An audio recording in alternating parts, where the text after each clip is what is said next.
জন্মস্থলী এবং এই নবদ্বীপ ধামের যে মহিমা কোথায় কি আছে, এই নবদ্বীপ ধাম সাহিত্য গ্রন্থ রচনা করে তা তিনি প্রদান করে গেছেন।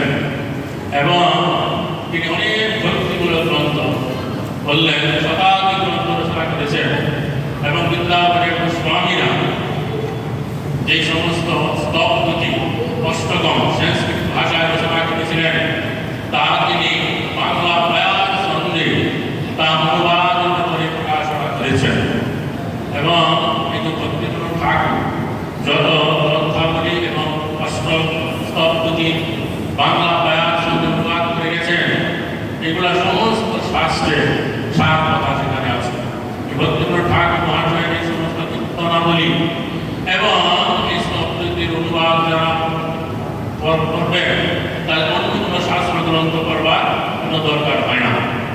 এবং তিনি এই নামভট্ট নদিয়া ক্রমে সুরমি উদ্যোগে কেন্দ্র করে নামভট্ট স্থাপনা করে সমগ্র বাংলা এবং উৎকল দেশের সজ্জন মণ্ডলীগণকে সংগঠিত করে এই নাম